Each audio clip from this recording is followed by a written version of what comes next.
play a little game. I'll list 3 historic years and you tell me what they all have in common. You ready?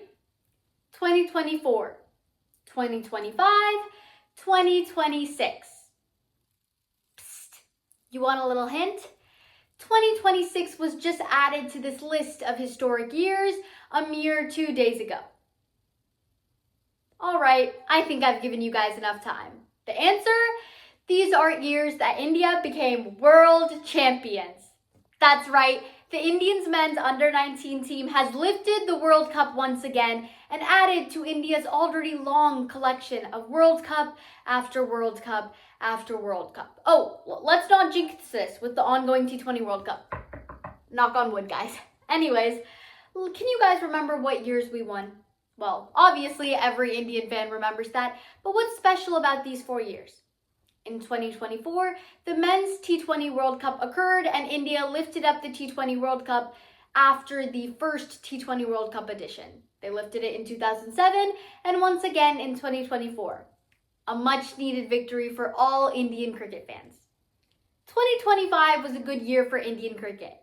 The women's team lifted their first ever World Cup and it was historic.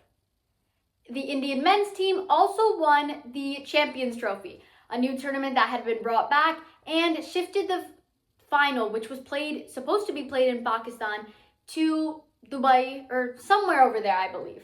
But let's recap. 2024, Indian men's team wins the T20 World Cup. 2025, Indian men's team wins the Champion Trophy. Indian women's team wins the ODI World Cup.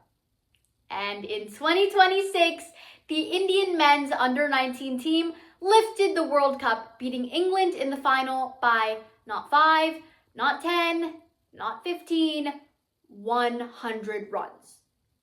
That is a mammoth total. And for a final that big, the stakes were high. But did it even look like the Indian team were in pressure? They say pressure makes diamonds. And I guess the Indian team is full of it. Fun fact, India is literally known for diamonds. So this was actually the perfect analogy. But can we just take a minute to appreciate Vaibhav Suryavanshi? Because I know the whole world has been doing it. Let's just give him a little more of that limelight. 185 off of, was it 70, 65? I'm not even remembering the total. This is so bad. 185, playing at a strike rate of 217. He's 14 years old, letting me remind you. I'm 16, for comparison. Now, don't get me wrong, Vaibhav Suryavanshi does not look 14. You cannot look at Vaibhav Suryavanshi and convince me that he's 14. I'll see his birth date and all, but are you kidding me? A 14-year-old in the final, in the under-19 final, he's playing against players who are more experienced than him, have played more cricket, comparatively way older. Some of them might even be legal adults, under 19, 18, 19. And does he let that pressure get to him? Does he worry? Does he mess up his game? Does he just get so stressed? No. He just says, oh, well, I'm Vaibhav, I'm here to play. Down the ground. I mean, he was attacking from first ball, first intent. And the partnership that because I believe India lost an early wicket. We lost the first wicket and then our captain, Ayush Mhatre, came in. And the partnership that Mhatre and Suryavanshi had was until we lost our first wicket at 20 and the partnership went on until 160, I believe, which was a really, really strong partnership. Vaibhav Suryavanshi scored 185. Ayush Mhatre also scored a half century, the captain leading from the first hand. And India scored a mammoth total of 411 runs.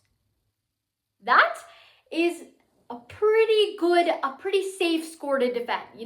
I'm sure England was a little worried, but don't worry about England because England were also attacking. Caleb Falconer, 115 off of 67 balls. And he kept them going until the very last wicket. That was a very crucial wicket for India. But honestly, the game could have gotten really close because he still had 20 overs, I believe. He got out around the 38th, close to 40 over. I could be wrong, but somewhere in the 30s, I'm pretty sure. and he still had like a decent amount of balls left to play.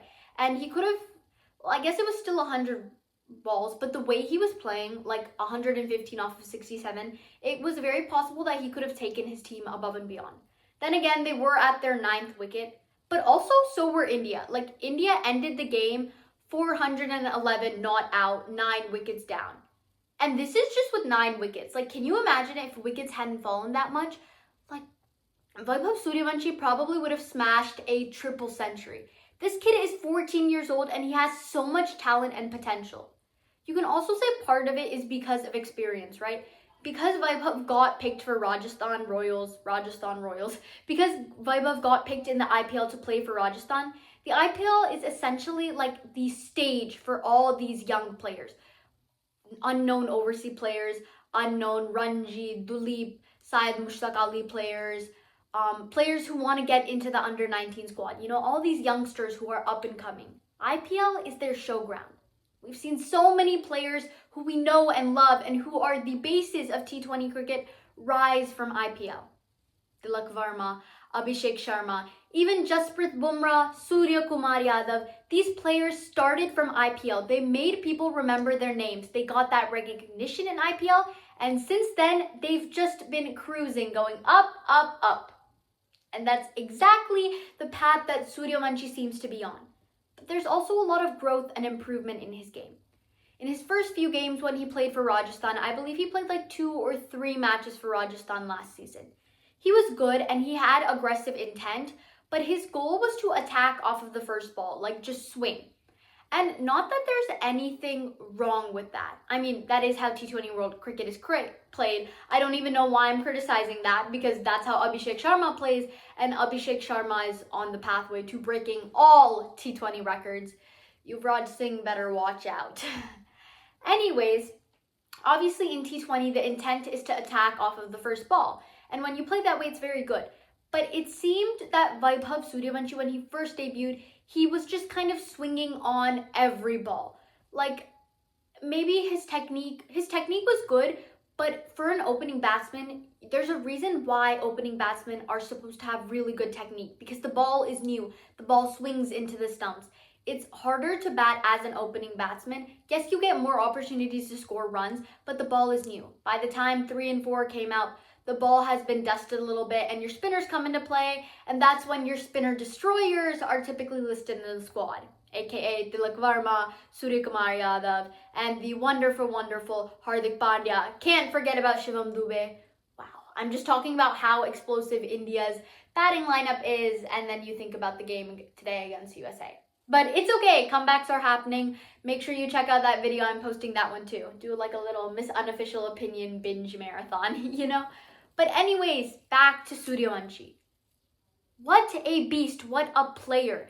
But I think IPL really did help him with this, because he's bowled against the likes of, okay, I guess technically he bowled against Jofra Archer because he plays on Rajasthan, but he's bowled against players like Jasprit Bumrah, bowled against Stark, bowled against Cummins, bowled against like all these senior experienced players, and not just from the Indian team, from all around the world. So really, experience and exposure play such a big role in cricket. As we saw in today's match, India versus USA. Go check out that video. Okay, I'll stop promoting myself now.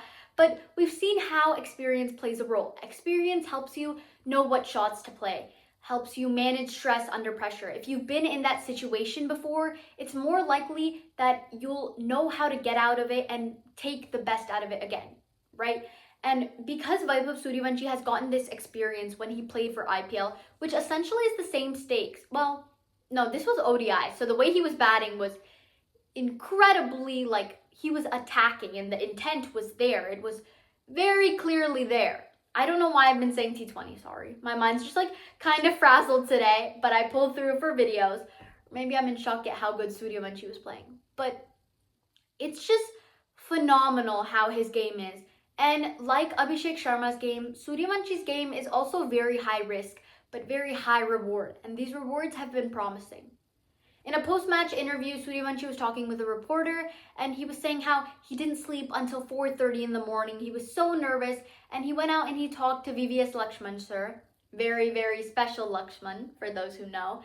And VVS Sir told him not to worry about scoring his own century or whether they were going to win. He just said to go out there and play like you normally do, and the century will follow. And boy, did it. Half century. Century. A century and a half century. 185 runs. Wow. At the mere age of 14. But let's not forget about the rest of the Indian team. With the bowling attack contributing, bowling England all out, with India winning, creating a substantial gap by 100 runs. With Ambrish claiming 3 wickets, Henil Patel claiming 2, Dev Dharan claiming 2, Chauhan also claiming 2, and Mhatre scoring a half century and claiming a wicket. Now, Ayush Mhatre is a player we were introduced last year to by CSK. He's another key primal story of how IPL sets the stage for these new upcoming players. And lo and behold, are we even surprised that he made the ODI World Cup squad. Now, Mhatre joins the Hall of Fame along with Prithvi Shaw and Virat Kohli as being an under-19 captain, leading Indian under-19 to lift the trophy. It's really nice to pay attention in under-19 cricket, and I really do highly recommend watching it and being invested because A, we just won a World Cup title, and now we are the leading team in under-19 cricket who has under-19 World Cups, 6 World Cups for India. That's right, more than Australia. Yeah, I'm gonna rub it in. But under-19 cricket is very promising to watch, especially because you can watch these players grow. You know, so many under-19 stars back then are still stars back now. So many players have come from under-19. Bapu, Kohli, wow, I'm forgetting everyone now. Bapu, Kohli, Arshdeep, Abhishek Sharma, Shubman Gill. I mean, even Saurabh Netravarkar played under-19. So having this under-19 is very important that you follow under-19 because it's the basis for all these players. These players that become stars when they come to the senior Indian team have all started out being stars on under-19. So to the under-19 team, I wish you very happy, hearty congratulations. Thank you for bringing home another World Cup for India. And now to the men's senior T20 team. Let's repeat history and bring that World Cup back.